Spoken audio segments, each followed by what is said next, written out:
My goal today that everybody here walks away going, huh, I didn't know that. Oh, that is a good idea. That you'll get something from this that you can apply to your own investing or that you can tell your investors about. Because everything that I'm going to tell you how to do today, you could use for yourself. And you could also use it in your own investor workshop or investor webinar or just investor consultations with your own investors where you live. So I'm going to share my screen and we will get started talking about wealth building through rental properties. It's my favorite thing to talk about, other than nachos and 90s music. That's my other favorite thing to talk about. All right, so I'm hitting this, I'm moving this around, and we are gonna go right here. Are you seeing a screen that says buy 20 rental properties in 5 years? Yeah, yes. Fantastic, we're on the right page. So what I'm going to share with you today would be a fast track version of how to build wealth through rental properties. Please don't feel overwhelmed. Even if you just buy one a year for 20 years, you're still doing something great. But this right here is are the steps that I took. I actually bought more than 20 rental properties in 5 years. I bought 60 rental properties units in 5 years. So I'm just going to break this down to 20 though. If someone wanted to, how they could buy 20 rental properties in 5 years. But if that's not you, you want to do it in 20 years, fantastic. One a year for 20 years is still going to build great wealth. All right, we're jumping in. So I've got my KW legal notices here about the TCPA, the Consumer Protection Act. We all know not to call people do not call people on the do not call registry and follow all of your local rules. Um, Everything I'm going to talk to you about is just what I've learned from my experience. It may be different in your world and your experience. So if you want to follow any of my advice today, please consult with a tax advisor first and a financial planner to make sure this fits within your world. I have three jobs because I choose to, because I love it. My one of my jobs is I'm a real estate agent. I have been for 24 years, most of those with Keller Williams Realty. And for the last 11 years, I've been a Keller Williams Maps coach, and I love that so much too. I've got 21 one-on-one coaching clients, and I help them within their grow their businesses. Also, one-on-one coaching with their finances. Like we look at their net worth, we look at their income and expenses every month. We look at their personal spending. We set out a 10-year plan. And I manage my properties with the help of AI. So I bought 61 rental units starting in February of 2018. So this was like before and during COVID when like it was a fast market and people were saying, "Oh, I'm just going to wait for prices to come down. Prices keep going up. It's not affordable." Well, guess what? They never came back down. So while other people were sitting out and waiting for prices to come down, I was buying, buying, buying, buying, buying. And I'll talk with you today about how I came up with the cash to do it and the using the equity from some properties to buy more properties. So again, my name is Heidi Four. You can find more about me on HeidiFour.com. That's also where you can figure out how to follow me on Facebook and Instagram and YouTube, where I post advice and funny things that my kids do. So what we'll talk about today is what the overall path looks like to being able to completely live off of rental property income. If you do choose to someday retire from being a realtor, there's a couple ways you can do it. Well, there's a lot of ways you can do it. I have a podcast called Paths to Fortunes, and that's what it's about. There are so many different paths that you can choose to build a fortune. And my favorite is rental properties, but you might choose something else. You might flip properties and then invest in the stock market or oil and gas or bonds or being someone's debt leverage or um, commercial rental property. So there's a lot of different ways that you can build your wealth, many different paths of fortunes. But today we're going to talk about the path to being financially free through owning rentals. There's a lot of different ways to purchase them, to find the funding for them, and I'll talk about that today as well. I'll also talk about the mindset that it takes. And like, yeah, spoiler alert, it's hard. Everything's hard. It's hard to be broke. It's also hard to build wealth. So you have to choose your hard. And that's one of the things I tell myself when it's hard. It's like, I chose this hard. I would choose this hard again. It's still the fastest way for people who are already in real estate to build wealth. It absolutely is the best way. So this is the overall path, the path to financial freedom day through rental properties. So number one is like where you see at the top left of your screen, you are here. We're planning the path. We're figuring out, is this the path that I want to be on? I'm not sure I want this path. And if I do, what's the plan? How do I get there? And the next step is to live on as lean of a budget as you possibly can so that you can buy as many rentals as you possibly can. And I really have implemented this in my house and with my kids. I've got teenagers and we talk a lot about budgets and we talk about living lean and why that's important. And then while you're living lean and saving up, like you're getting advice. You're going to things like what you're doing right now. You're listening to podcasts, you're reading books, you're going to breakout sessions. And by doing that, you'll decide on what type of rental property is right for you. Maybe it's not residential at all. Maybe it's storage buildings. Maybe it's storage units. Maybe it is office buildings, office space. Maybe it's small apartment buildings, duplexes, triplexes, fourplexes. Maybe it's large apartment buildings like 20 plexes, or maybe it's single family. There's a lot of pros and cons to all of those, of course.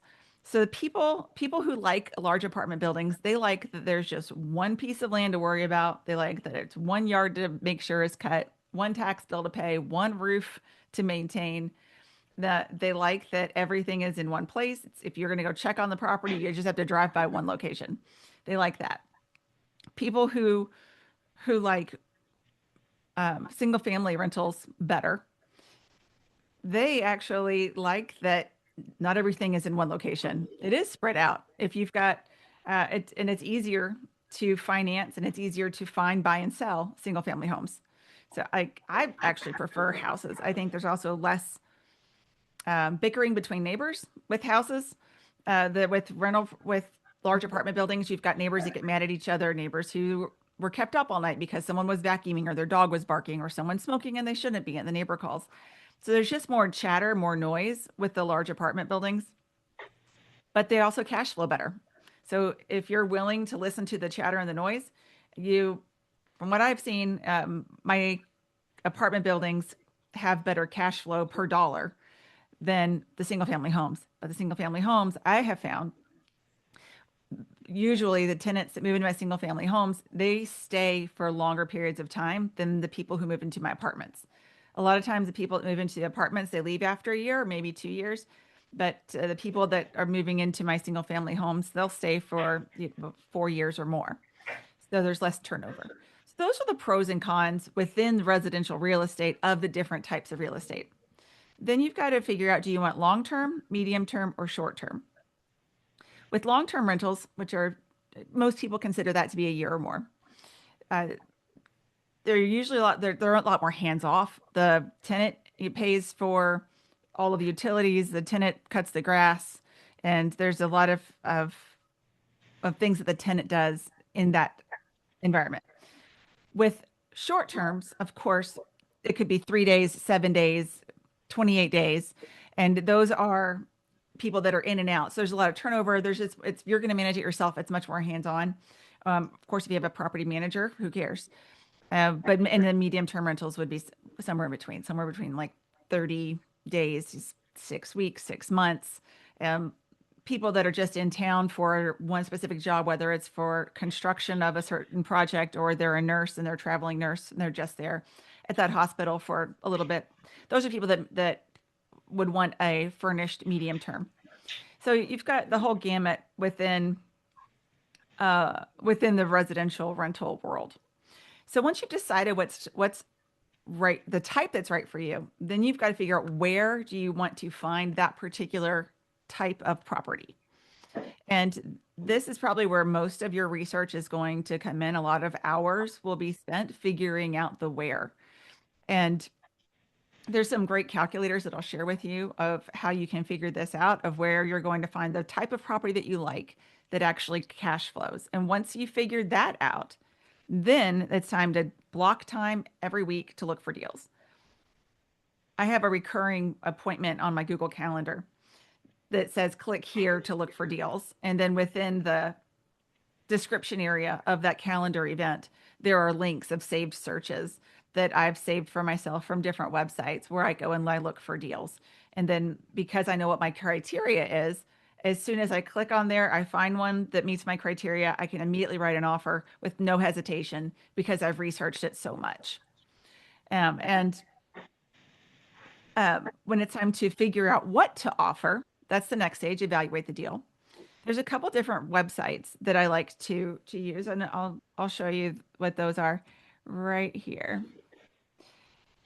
If I'm just quickly trying to do a quick calculation, I'm using this app that's Ballpark Deal because it's so easy to just pull up on my phone. It's like all on one screen here, as you can see.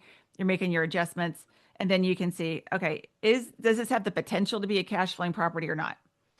And then you move on. So, but when I sit down to actually, and then I might go choose to see it in person. When I sit down to actually write the offer, I put it through this calculator, dealcheck.io.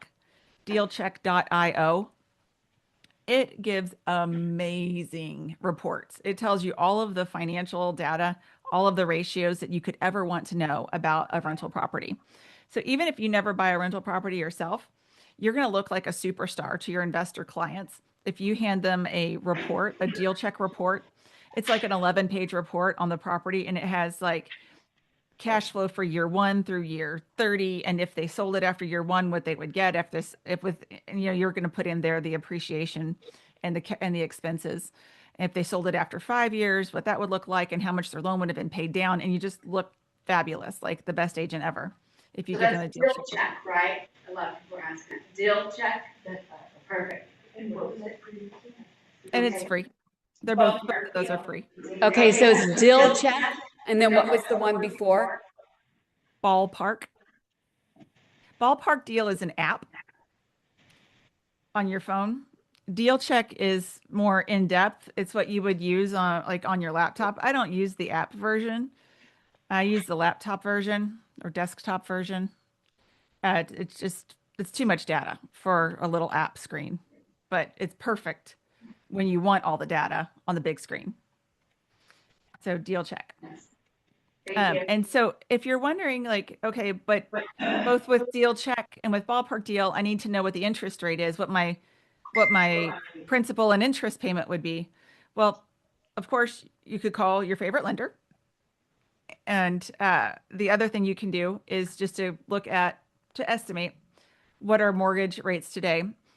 Your favorite lender might publish them on their site. And if not, you could always just see what are the averages by going to mortgagenewsdaily.com.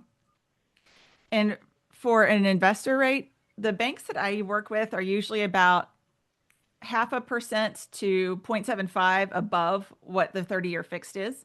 So yesterday, my bank was saying that if I wanted to refinance my rental properties or buy a new one, today my rate would be 6.79 and the average is 6.3. So I'm pretty safe if I just add a 0.5 to whatever I see is the average. And that way, I know that my calculations are going to work out when I'm evaluating deals. So I look at 30-year fixed year, I add 0.5, and that's usually what my rate's going to be with my lender. Now, my lender that I usually work with, they want to do usually a 20 or 25-year rate. So talk with your lender about what different products they have for investors and what the requirements are for the number of years and the percent down and how many years it's fixed for. Sometimes some lenders won't fix an investment property for more than 5 years. Some will fix it for 10, 20, or 30. So you've got to figure out which lenders have the best rates and the best terms. The other place you could look for rates is bank rate, and they have a good calculator, mortgage calculator, and bank rate. And if you haven't played around with Perplexity, you actually can make your own mortgage calculator on Perplexity that has your own logo on it and everything. And you just type into Perplexity that you want it to create an app, and it will make a monthly payment calculator that will quickly calculate all of the things that you always want to calculate on your deals. The other thing that it can do is it can make an app for anything or a web page for anything. So one of the cool things that it did this week that I was playing around with it was I said, build me an app that evaluates different cities and zip codes across the United States to see what is the best for buying and holding or fixing and flipping.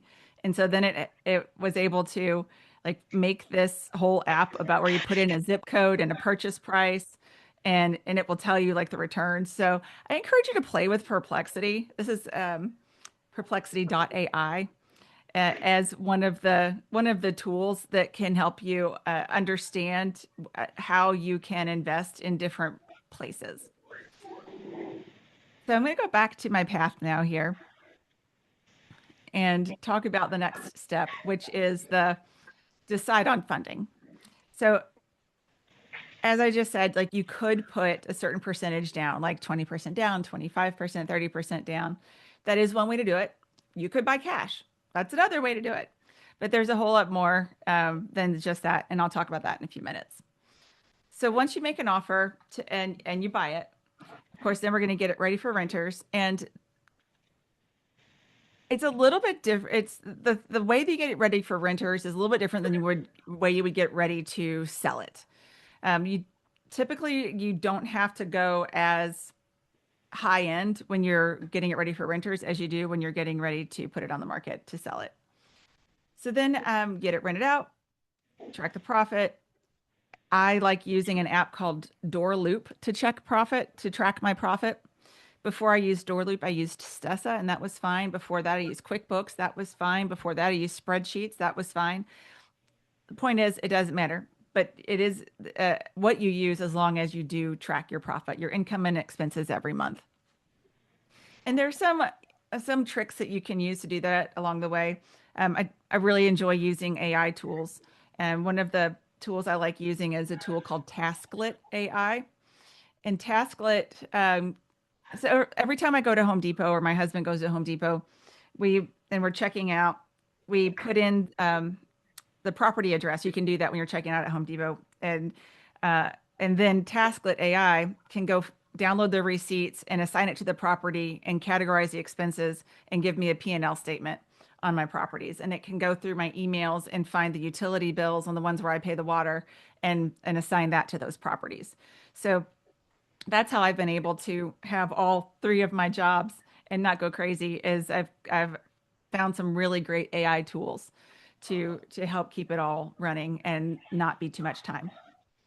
It's important to save money in reserves, obviously, because you just never know when that furnace is going to go out or the air conditioner or the water heater. And replacing those things doesn't increase the value. So you also want to be doing things that increase the value, like maybe adding a garage or adding another bedroom or adding a bathroom, replacing the siding, painting, like landscaping, doing things that don't just maintain it, but also increase the value. And as you're getting more and more profitable, you're going to want to get some advice from tax professionals and attorneys on how to structure your LLCs that hold the properties and the tax advantages that you can get from owning the properties, especially depreciation.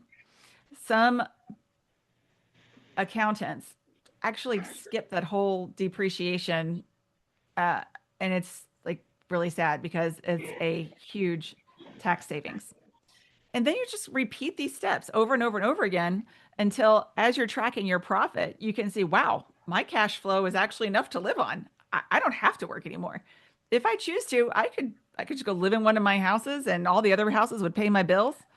And I can just work because I want to and not because I have to. And eventually when the cash flow is really, really big, you can hire people to do all the things that you don't enjoy doing on the properties. And that's financial freedom day. When you can just go take a 6-month vacation to wherever you want to take a 6-month vacation, and somebody else is taking care of the properties and paying your bills for you. And that's all possible through rental properties, residential real estate, and commercial real estate too. So I'm going to jump into a couple of things. One is, as you're listening to me talk today, your brain might be saying, yeah, but I can't do that because houses here are too expensive. Okay. What if you could do that? If you found houses that did cash flow, but they weren't in your neighborhood, they were in another state, or maybe they were in another town an hour away. So as I'm saying things, try to not listen to the chatter in your head that say, I can't do that because whatever. Stay open-minded by then saying, okay, maybe I could do that if. That's my encouragement for you today. So here are the many ways that you could pay for properties. So we've talked about the down payment, right, on a rental property. Well, one of my favorite ways to pay for properties over the years is primary residence. I move all the time. Maybe you don't like moving. Not many people like moving, but I like the money that I make when I move. So I push through it. So we move every, I don't know, maybe 3 or 4 years to a new primary residence and keep the old one as a rental. And we always buy houses that are in need of upkeep, of polishing, to say it nicely. I have two teenagers, and the youngest one says, "Why do we always buy the dumpy houses? Why?" And I said, "Because we make money with the dumpy houses. We don't make money buying pretty houses. Somebody else has made money on those." So we buy it with very little down, we move in, and then we get a home equity loan while we live there, while it's a primary residence, and use that home equity loan to buy rental properties. And then we can pay that loan back down without closing it out, use it and reuse it to pay it down, and then use it again and pay it back down. I love using home equity loans. Home equity line of credit, I'm sorry. A home equity loan would be a fixed payment. A line of credit is more of a variable rate, and it's more and it's based on the amount that's being borrowed. One of my rental properties is called an all-in-one loan. It started out as a purchase, and then at closing immediately switched to a home equity line of credit. So I will make payments on it and then use that again, and then make payments on it and then use it again. And that's been a neat way to use the equity in that property. There's also there's two other things that I wanted to talk about: hard money lending and private money lending. A hard money lender is a company that advertises that they lend money on houses. It's usually very short term, like 18 months, 12 months loans. They're usually like 12% interest or 10% or 13% interest, much higher than a bank. But they can get you the money fast. It's easy to qualify for it, and it's good in short-term situations. A private money lender, also known as a debt partner, is someone who is in your world and is a friend, family, acquaintance, maybe a past client that wants to be an investor but doesn't want to be a landlord. They want to be very hands off, but they'd be happy to put in the money, and you put in the effort and you put in the time. And I've done, I had a great situation with this. One of my clients asked me to help him buy a rental property near a college, which I did. And after a year, he said, "I am not cut out to be a landlord. I want to sell this house. I want my money back. Get me out of this. I don't want to be a landlord." Okay. I sold the house for him, and at closing, I said, "So what now? You've got a big check in your hands. What are you gonna do with it?" And he said, "I don't know." He said, I guess I'll just put it in my checking account for like the next year until I figure this out, but I know it's not going to be investing in real estate." And I said, "Well, what if you lent it to me and I paid you 6% on it, which is a whole lot more than you're going to get sitting in your checking account?" And he said, "No, I'm not going to get anything if it's in my checking account." And I said, "Well, what if I paid you 6% on it, interest only payments every month for 12 months? And while you're thinking about what you want to do with it, you're getting a payment from it." I said, "I'm good for it. I'll pay you back within a year." And he said, "Yeah, okay." And so I used his money, and I bought a duplex from one of the agents in my office. The agent in my office at my Keller Williams office, he said, "I know I'd make more money if I put this on the MLS, but," he's like, "it's such a hassle to show a house with tenants in it, a duplex with tenants in it." He said, "I know if I sell it to you, you'll make sure it's easy and hassle free, and it'll be closed and I'll have the money." I said, "Yep, that's true." So that's what I did. I used the debt partner's money, bought the duplex from the agent in my office, did some remodeling of it while the tenants were there, and then did a cash out refinance. And because we had bought it at such a good price and had increased the value of it over that year, the amount of money that I got from the cash out refinance, 80/20, the 80% of the appraised value, was enough to totally pay back that debt partner within that 12 months that I'd promised him. And so now I have a duplex that I have none of my own money in, and it still cash flows every month, even though I have none of my own money in it. So those are some ways where different things um, you can put different tools together and mix and match the things that you see on the screen. An equity partner would be if somebody said, I want to own it with you. I don't want to just be your debt partner, get my money back in a year. I want to put the money in, you do all the work, but we'll both own it and we'll share the profits, whether in whatever way that you agree to, 70/30, 60/40, 50/50. That would be having an equity partner and you own it together. Another way to do it would be seller financing. I've bought a couple different houses this way where I've asked the seller for me to make payments. I did a down payment, and then I've asked for me to just to make payments to the seller directly until the house is paid off. And some sellers, obviously, the ones that I've worked with have really liked it. It works for them. They like getting the monthly payments, and they have absolutely no responsibilities. They don't have to change a light bulb. They don't have to call a plumber. They don't have to make sure the yard's cut. They're just being the bank, really. And I'm making payments to them, and I'm paying the insurance, and I'm paying the taxes on it. And they're just getting a monthly check, which is why they bought a property for, or investment property for in the first place. So they like it. It's a win-win. You probably already know about the 1031 exchange. If not, if you have to do continuing education this year, you could do a continuing education class on 1031 exchanges. It's really fascinating. It's how you can buy a house and sell one house, buy a bigger house without paying capital gains taxes. You're pushing it down the road of when you pay those capital gains taxes. But I was able to sell a house in one state and buy a house in the Florida Keys with a 1031 exchange. And it's cash flowing beautifully, and I really like visiting it. It's a beautiful place to visit. And I have a property manager there, and we're still making money on it after doing the 1031 exchange, and it's a short-term rental, so we stay there when we want to visit. Qualified opportunity funds are another way that you can pay for properties. I encourage you to look into that. There's some great tax advantages on buying and selling in opportunity zones. And then here's my favorite, the cash out refi. No, sorry. My favorite is primary residences. My second favorite is cash out refi. I love doing this method where you take a house that you fixed up and made beautiful, and you go out and get a refinance loan on it on the appraised value, what it's worth after you fixed it up. And you get that 80% or 75%, whatever you've worked out with the bank, 85% in cash at closing. And it's tax-free money.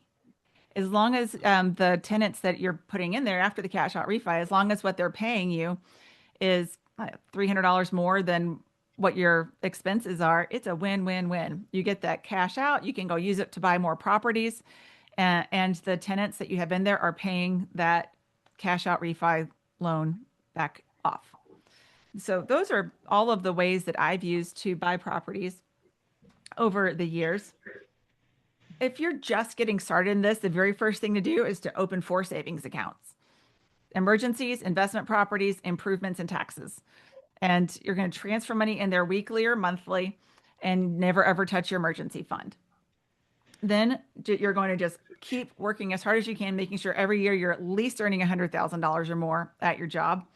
And I know this sounds impossible, and it might be, but try your best to see if you can get your budget down to $6,000 a month. Or if you earn $200,000 at your job, get your budget to $12,000 a month. And with discipline, you'll be able to save enough money to follow the advice that's here in the different types of financing I've talked about today. You could also consider having a second job. If real estate is your first job, you can pick up a second job if you really want to get serious about buying 20 properties in 5 years. So I talked about having your current home. That could be Unit A. Your current home could be Unit A, and your next primary residence could be Units B and C. And Unit D could be where you sell an asset that you have to use as a down payment on your next property. You have an extra car you could sell, a boat, an RV, a lake house, stocks, some kind of asset. Are there some assets you're hanging on to that you could sell and use as a down payment on a rental property? It's important to always, as I said earlier, keep your eye on the finish line, because this plan is going to take a lot of time, and it's also going to be worth it. Is at the end of year 1, you could buy four properties, but during their first year, if they're in bad condition, they might not have any cash flow. And that's okay, because you're just building your foundation. And year 2, you could get a home equity line of credit from Unit A, that primary residence. Unit F could be a house that you buy through seller financing. Unit G could be savings from job number one. And Unit H, the next year, would be a private money lender or hard money lender. And Unit I would be a new primary residence that you move into because um, you move every 3 years, 2 or 3 years. Units J and K could be a duplex with that you got with 50,000 down. And unit L and M could be from a 1031 exchange where you sell unit G and you get a new L and M. Unit N would be savings from job number one. Unit O could be savings from job number two. And then this is where in unit five, it all starts, I'm sorry, in year five, it all starts to come together. You're moving out of unit I because you've got a new primary residence. You buy a package deal from a retiring landlord when you're buying 5 units as a package from a commercial lender. Usually you go to like a small bank and ask for their commercial loan division and tell them that you want to buy 5 units as a package and ask if they'll do an in-house portfolio loan. And those are the types of loans that I've used to buy packages from retiring landlords. And I find those retiring landlords from sending out postcards and going to real estate investor association meetups. So at the end of year 5, that's how you have 20 rental properties. You're going to make sure that during those 5 years, you're not spending any of the profit on your lifestyle. You're living lean and you're just relying on that job number one to pay for your lifestyle. You're going to keep all the income coming in your LLC's bank account. Use it exclusively for repairs, improvements, and reserves. Don't get tempted to blow it on a vacation. And then you're going to want to do cost segregation studies to make sure you're getting that depreciation expense to pay as little as possible in taxes.